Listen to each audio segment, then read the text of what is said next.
मंगलवार को मुंबई के कोकिलाबेन धीरूभाई अंबानी अस्पताल में सहारा प्रमुख सुब्रत रॉय जिंदगी की जंग हार गए।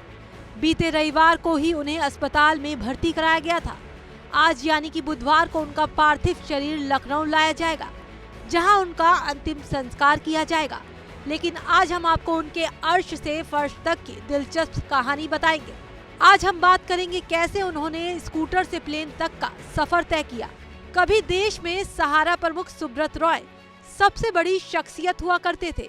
उनके यहाँ छोटे से कार्यक्रम में भी बड़े राजनेताओं से लेकर फिल्मी सितारों तक का जमावड़ा लगता था। लंबी गाड़ियों का काफिला उनके साथ चलता था।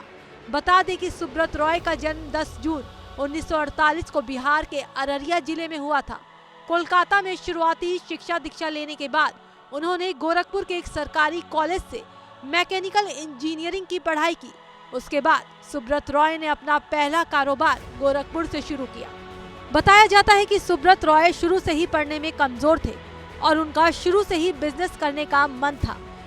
उन्होंने अपने करियर में 36 साल के अंदर कुछ ऐसा किया कि सुब्रत रॉय ने दुनिया भर में अपना कारोबार फैला दिया।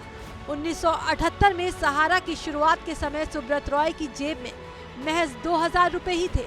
सुब्रत को जानने वाले बताते हैं कि 70 के दशक में वो स्कूटर से चलते थे और उस समय उन्होंने फाइनेंस कंपनी की शुरुआत की, जिसमें रोजाना 100 रुपए कमाने वाले उस कंपनी में सेविंग के तौर पर 20 रुपए जमा करते थे। फाइनेंस कंपनी से शुरू कर उन्होंने अपने व्यापार को मीडिया, रियल एस्टेट और हॉस्पिटैलिटी समेत अन्य क्षेत्रों तक फैला दिया। फिलहाल उन्होंने रियल एस्टेट के क्षेत्र में भी कई बड़े प्रोजेक्ट पर काम किया, जिसमें उनका उत्तर प्रदेश की राजधानी लखनऊ में भी बहुचर्चित प्रोजेक्ट सहारा एस्टेट रहा, जिसको लेकर वो काफी चर्चा में आए और इस प्रोजेक्ट को लेकर उन पर कई गंभीर आरोप भी लगे थे।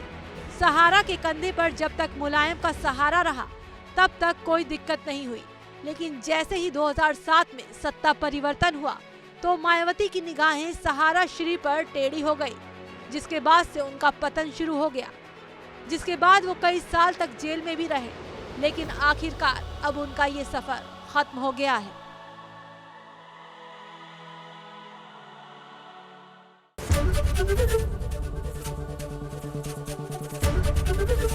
एबीपी गंगा, खबर आपकी, जुबान आपकी।